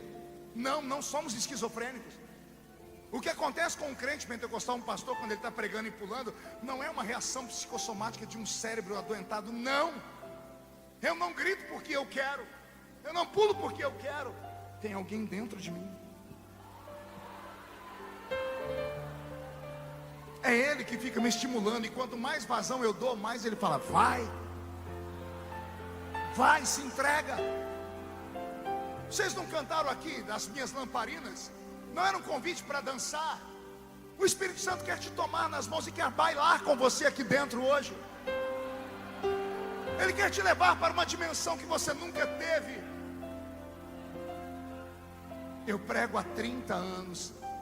Já preguei em mais de 4.000 municípios do Brasil, quase 100 países do mundo, em todos os continentes da terra. Quem me ouviu pregar criança e me ouve pregar hoje, se não tivesse olhado a minha aparência, fechado os olhos, ia dizer: é o mesmo menino da Vila Tatu, prega com a mesma graça, a mesma gana, a mesma vontade. As pessoas perguntam: como é que você não se esfria? Eu teria motivos de sobra para ter abandonado esse país. Toda luta comigo vai parar no Jornal Nacional. Você mesmo já deve ter se perguntado: como é que ele aguenta? Quer perguntar? Pergunta agora, de como é que o senhor aguenta? 3 coisas. Primeiro, sou assembleiano roxo. Segundo, os meus pés estão fincados em uma rocha. Por quê? Porque os meus olhos viram, os meus ouvidos ouviram, e o meu coração sentiu. O quê? A terceira coisa: a presença do Espírito Santo. Quem já pisou no Santo dos Santos, em outro lugar, não consegue viver. Jesus me trouxe hoje aqui só para falar para você: ei, levanta, sacode a poeira, dá a volta por cima, volta a fumegar. Porque tem coisas que Ele vai fazer na sua vida que você nunca sonhou que Ele era capaz de fazer. Eu termino como comecei. Vai acontecer um avivamento no estado de Goiás. Quem sabe não começa nessa noite aqui em Goianésia. E não é preciso muita coisa. Escute, 5 meses atrás, todo mundo evangélico parou para ver um vídeo no TikTok. Que vídeo era? Crentes dando testemunha que lá no estado do Kentucky, na América do Norte, havia um foco de avivamento. Quem viu isso? Eu estive lá por perto, fui falar com pessoas que estiveram lá. Eu só dava gargalhadas. Não foi um avivamento em uma grande denominação. Não havia um grande pastor pregando. Não havia um grande levita cantando. Era uma capela dentro de uma universidade. Não era uma igreja, era uma capela. Qual a diferença? A igreja é cristã. A capela era cedida para qualquer aluno de qualquer religião que quisesse usar. Espíritas iam lá e usavam para fazer seus passes. Muçulmanos usavam lá como se fosse uma mesquita. Era uma capela. Era a hora do recreio. Hora do quê? Hora do recreio em uma universidade americana, o país mais liberal do mundo. Sabe o que fazem as tribos na hora do recreio? Tem a tribo dos drogados, vão para um canto se drogar. Tem a tribo dos tarados, vão para um outro canto ver pornografia. Tem a tribo dos viciados em jogos, vão para outro canto jogar. Tem os namoradinhos mais afoitos que vão se esconder debaixo de árvores. As tribos é como a sua faculdade, a sua universidade. Era só mais uma noite, era só mais um dia, era só mais uma escola. Aí de repente um grupo de alunos, 5, 6, vamos na capela, não tem ninguém usando ela hoje, bora, vamos. E foram. Chegaram lá, tem algum pregador entre nós? Não. Tem algum cantor? Também não. O que a gente vai fazer? Um diz: eu estou com vontade de adorar a Deus. E o outro: eu também. E o outro: eu também, veio em mim também. Vamos adorar? Que corinho todo mundo conhece. E começaram a cantar sem instrumentos. O louvor deles, não sei se afinado ou não, saiu da universidade e foi subindo. Só que do lado desse simples louvor, com 5 pessoas cantando, subiu o mau cheiro da prostituição, subiu o mau cheiro da jogatina, subiu o mau cheiro dos homens modernos que não temem a Deus. Da América subiu uma caatinga infernal para o céu, porque Deus sente o cheiro da terra. No meio do mau cheiro, o Eterno sentiu um fio de perfume.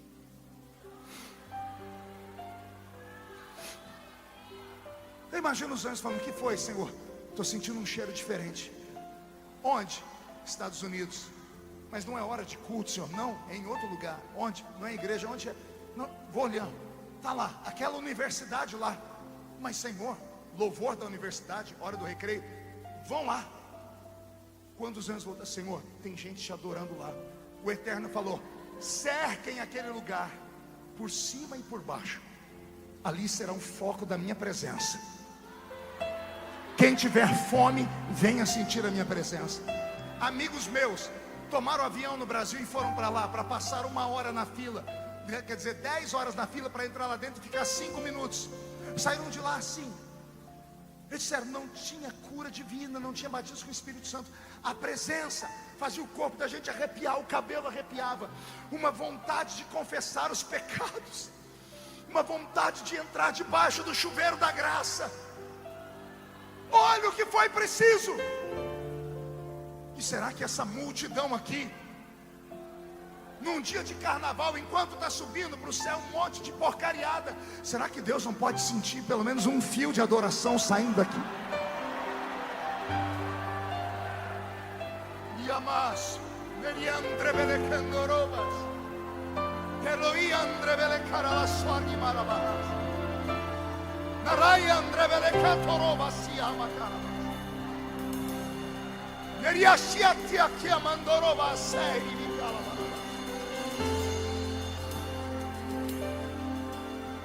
Você pode ficar de pé comigo? Pode pegar na mão de alguém do seu lado. Pode fechar os olhos. Você poderia estar em qualquer lugar, mas Deus te trouxe para essa festa e o Espírito Santo está te convidando.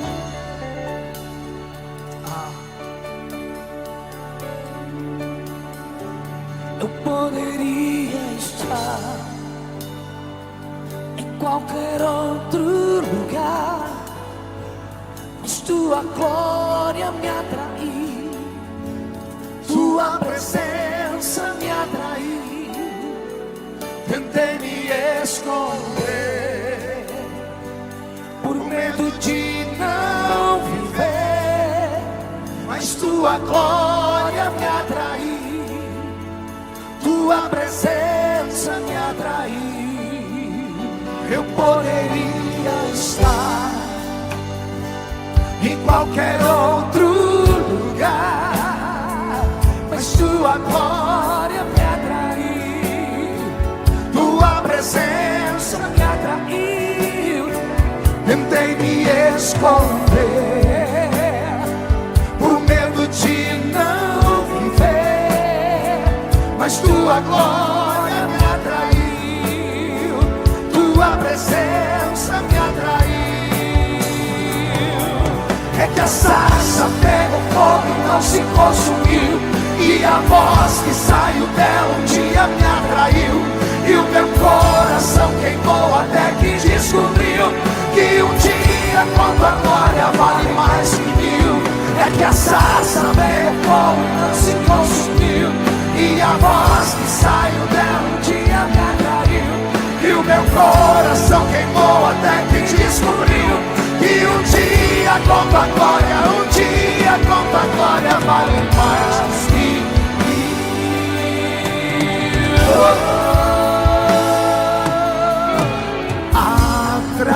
Atraídos pela tua presença, não me vejo sem a tua presença.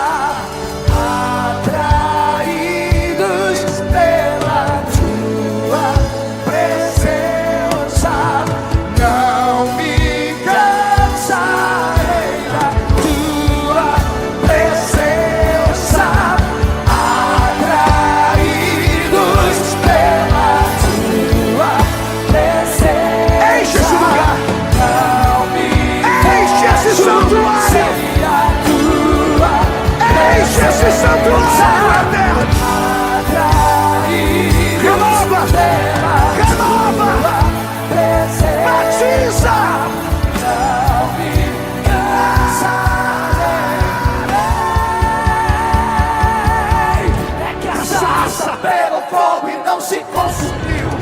E a voz que saiu dela um dia me atraiu, e o meu coração queimou até que descobriu que um dia com tua glória vale mais que mil.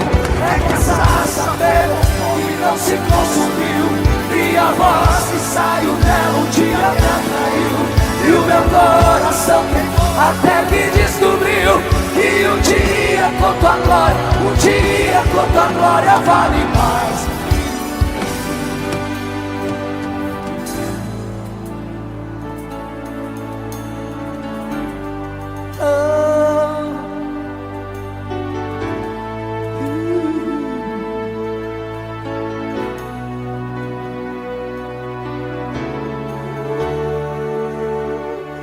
Solte a mão do seu irmão, feche os olhos. Eu vou fazer um convite, um só. Talvez ninguém vai atender o meu convite, mas eu não posso ser covarde. Eu queria orar aqui na frente do altar com alguns crentes que tenham a coragem de falar para si mesmo: eu já fui melhor. Eu queria voltar a ser como antes. Eu queria voltar a orar, a pregar, a falar em línguas. Eu queria orar com pessoas que há muito tempo não são renovadas. Eu queria orar com alguém que já pregou, cantou e desistiu no meio do caminho. Eu queria orar com alguém que está sendo tocado pelo Senhor agora. Isso. Vem, vem, vem. Podem até subir aqui, esse segundo andar aqui, porque pelo jeito vai vir muita gente. Pode ficar em pé do jeito que você sentir à vontade. Vem. Eu quero te dizer que o seu Deus é o mesmo no passado. Ele não mudou. Ele proveu no passado, e Ele vai prover de novo. Seu nome é Jeová Jiré. O fogo não me queima,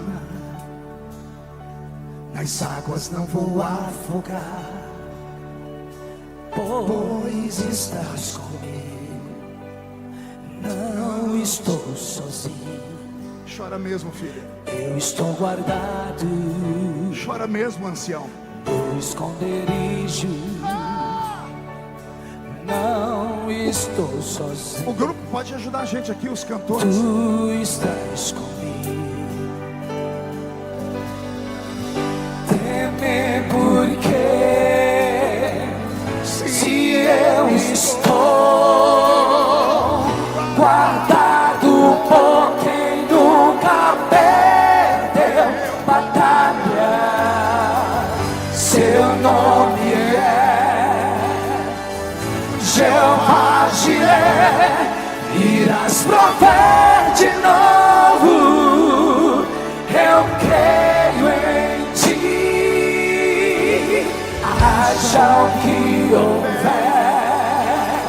venha o que vier, irás prover de novo, eu creio em ti. Eu não vivo do que vejo, Mas vivo do que creio. Irás prover de novo, eu creio em ti. vem, eterno. Onde houver alguém buscando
aqueles homens e mulheres que vieram ao altar. Eu oro por aqueles que não tiveram forças de vir, mas sabiam que deveriam estar aqui. Eu oro por esse homem, por essa mulher que já fumegaram, e eles querem ver uma fogueira ser acesa de novo. Se tu estás nesta palavra, neste culto, se o Senhor ainda é o Rabi da Galileia, e se nós podemos fazer coisas grandes, eu quero que o Senhor envie o Espírito Santo. Por favor, amigo Espírito Santo, entra na casa de novo. Comece a visitar esses crentes. Nós estamos cansados de navegar em lagos, estamos cansados de navegar em lagoas, em córregos. Nós queremos voltar para o oceano. Queremos voltar para o seu oceano, Espírito. Espírito, Espírito, que desce como fogo, vem como em Pentecoste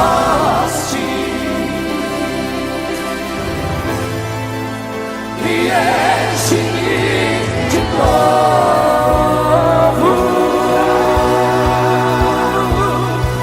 Espírito, Espírito,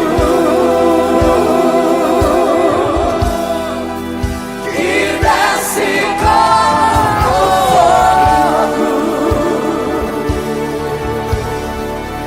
vem como em Pentecoste.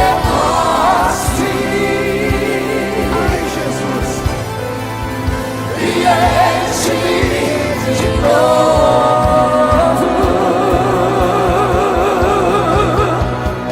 Eu navegarei no oceano do Espírito e ali adorarei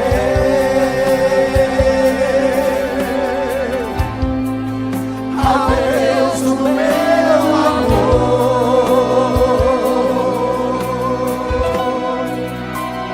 Eu adorarei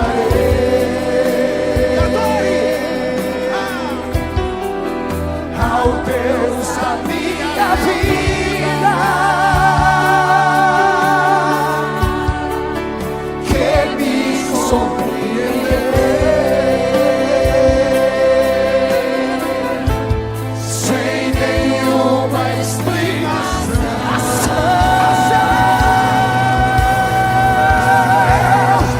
Espírito, Espírito, Recebe de novo. Recebe que de novo. desce como fogo, vem como em Pentecoste e enche-me de novo.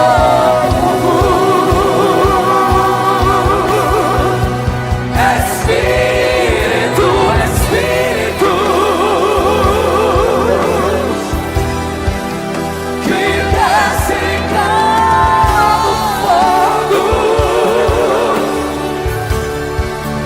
vem como em Pentecoste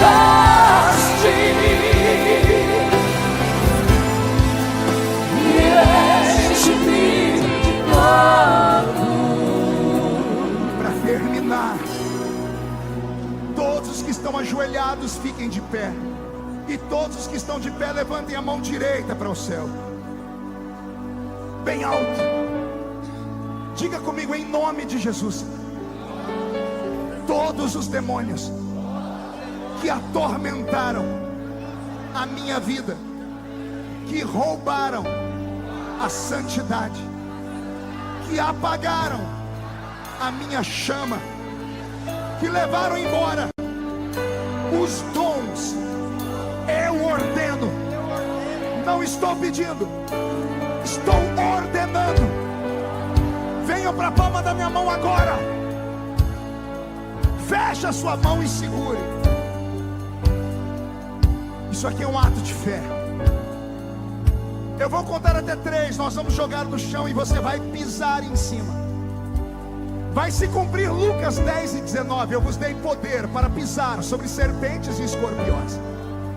Depois que você pisar, você precisa abraçar 2 pessoas, porque a Bíblia diz que quando 2 ligam na terra, é ligado no céu. Entenderam? Amém? 1, você nunca mais será o mesmo. 1,5, sua família sentirá orgulho de você de novo. 2, quem viver verá o que Deus fará em 2024 na sua vida. 2,5, Goianésia será conhecida como a capital do avivamento no estado de Goiás. 3, jogue no chão. Eu não sou daqui, pra casa voltarei. Ele vem me buscar e com ele eu irei. Eu não sou daqui, pra casa voltarei. Ele vem me buscar e com ele eu irei. Breve Jesus no céu vai aparecer e todo joelho se dobrará e toda língua confessará. Mas a igreja será arrebatada num piscar de olhos, acontecerá. Mas a igreja será arrebatada num piscar de olhos, acontecerá.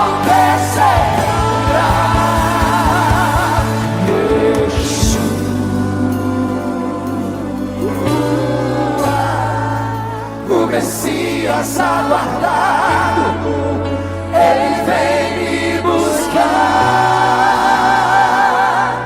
Yeshua,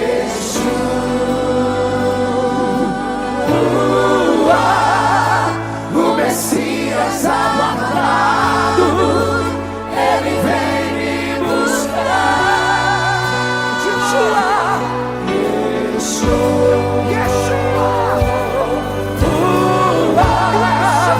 o Messias aguardado, ele vem me buscar.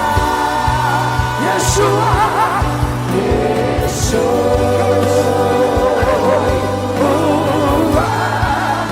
o Messias aguardado, ele vem me buscar.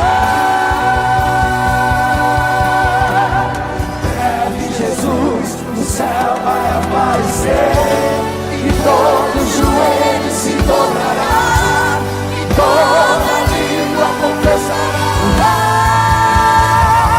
Mas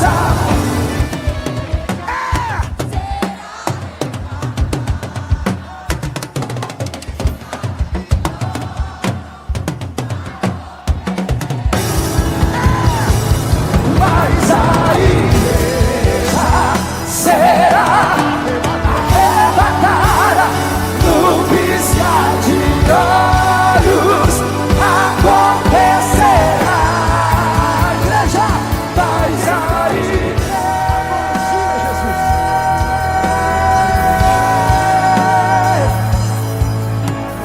Quem pode aplaudir a Jesus? Quem pode aplaudir e gritar? Quem pode aplaudir, gritar e dar um pulo para cima?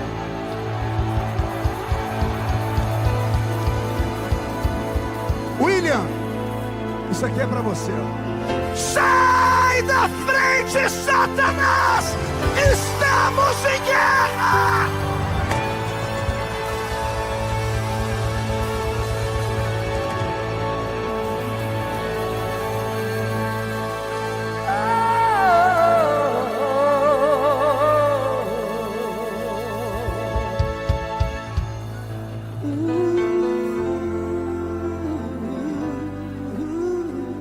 Ei, murcha a barriga, estufe o peito. Olhe nos olhos de quem está do seu lado. Se o olho da criatura não tiver vermelho, enfia o dedo no olho dela. Eu creio. Pai, realiza o desejo do coração dele. Mostra que o Senhor é o Deus que não conhece distância, que o Senhor não faz acepção, mas quando um homem procura, Ele te encontra. Que o Senhor revista o Davi com a sua presença, que o Senhor sopre o nome dele por esta terra, e que no tempo certo o Senhor o levante com uma unção tão grande, tão forte, que ele fará a diferença em toda a sua geração. E a igreja diz amém? E dá um abraço.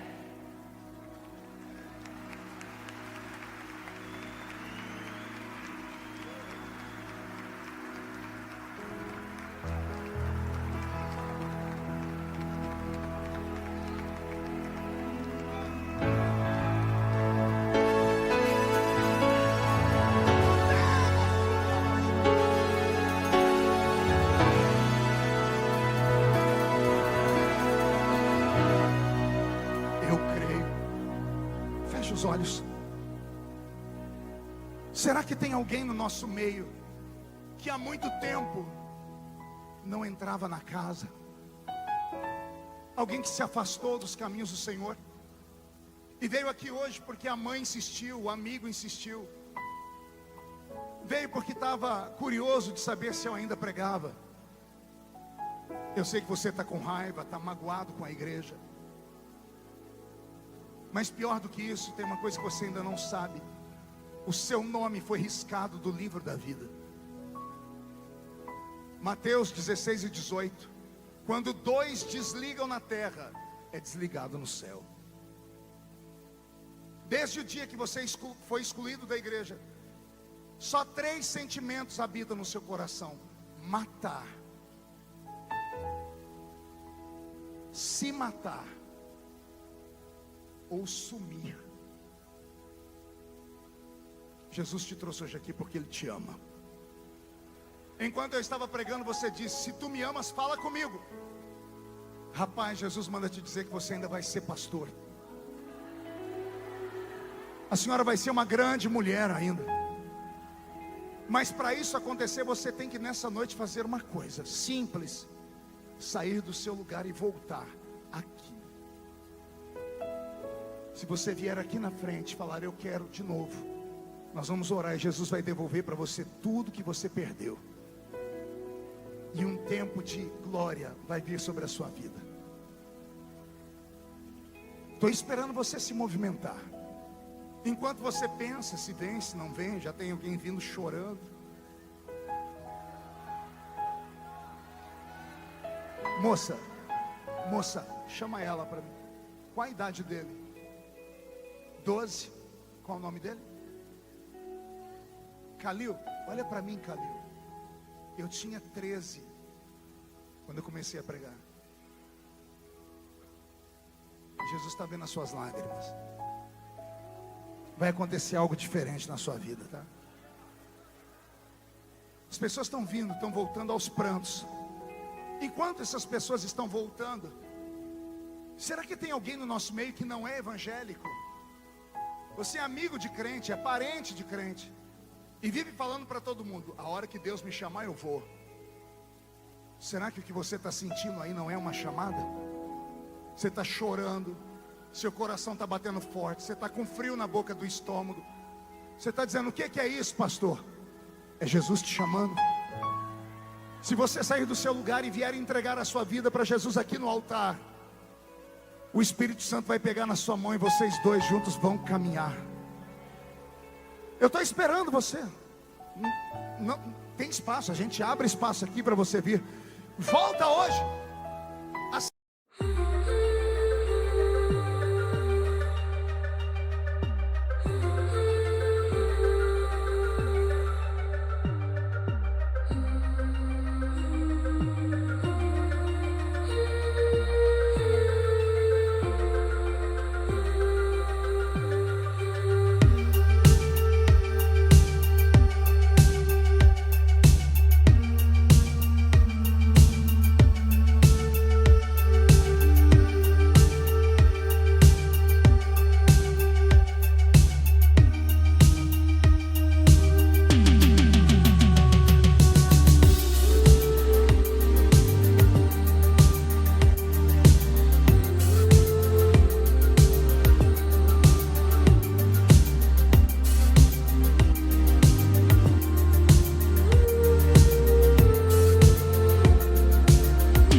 Jesus como seu Salvador hoje? Amigo que não é evangélico, você já deu lugar para tantos espíritos: Zé Pilintra, Exu Caveira, Tranca-Rua, Pombagira. Dá hoje lugar para o Espírito Santo. Vem. Você que está aí, você trouxe alguém, convida a pessoa. Desce da galeria se for preciso, mas vem. Vem, porque Jesus quer fazer uma obra na sua vida. A igreja ficou em silêncio, mas o céu está fazendo festa. Vem. Vem. Sua morte na cruz, Carregando a minha dor, você se expôs por mim.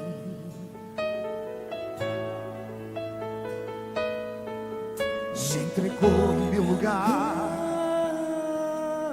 e me deu uma nova chance.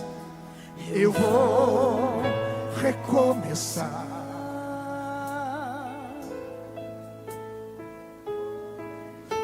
sua morte ali na cruz, carregando a minha dor, você se expôs por mim. O Roberto não ouviu o coral cantando, mas continue. Se entregou em meu lugar e me deu uma nova chance. Eu vou recomeçar. Vem, moço, vem, moço. Vou deixar na cruz tudo que passou, tudo que ficou pra trás. Olho pra você, corro pra você, seu amor me chama. canta, igreja. Vou deixar na cruz. Jesus está renovando aqui na frente. Pessoas estão voltando, estão falando em línguas estranhas de novo. Continua, Espírito Santo, enche a casa. Olho pra você, Corro pra você, seu amor me chama.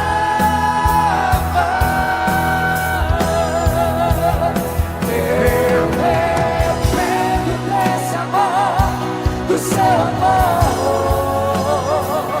mais que tudo.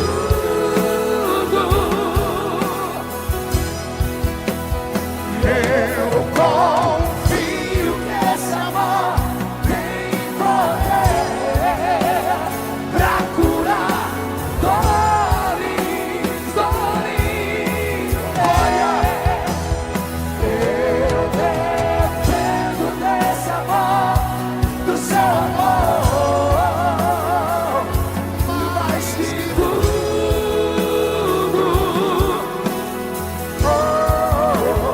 Eu confio que esse amor tem poder pra curar.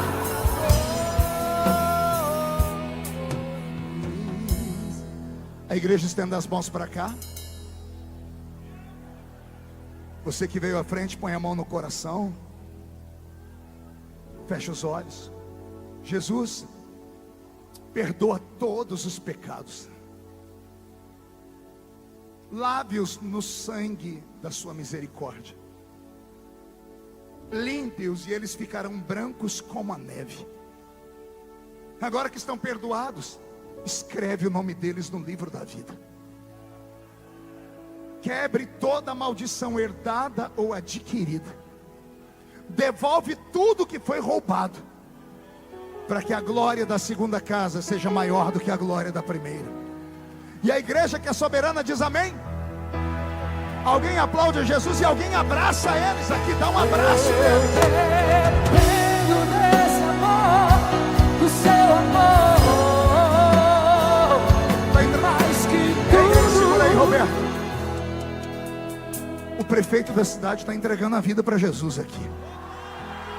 Estenda as mãos para cá. Senhor, nós abençoamos a vida da maior autoridade da cidade. Espírito Santo, ajuda ele. O fardo que ele carrega é muito pesado. Assim como o pastor da igreja carrega ovelhas, ele carrega uma cidade inteira. Sozinho não dá conta, mas se o Senhor morar aqui dentro dele, meu Pai, coisas extraordinárias vão acontecer. Perdoa os pecados, escreve o nome dele no livro da vida, quebra as maldições e a partir de hoje uma nova vida em nome de Jesus. A igreja diz amém.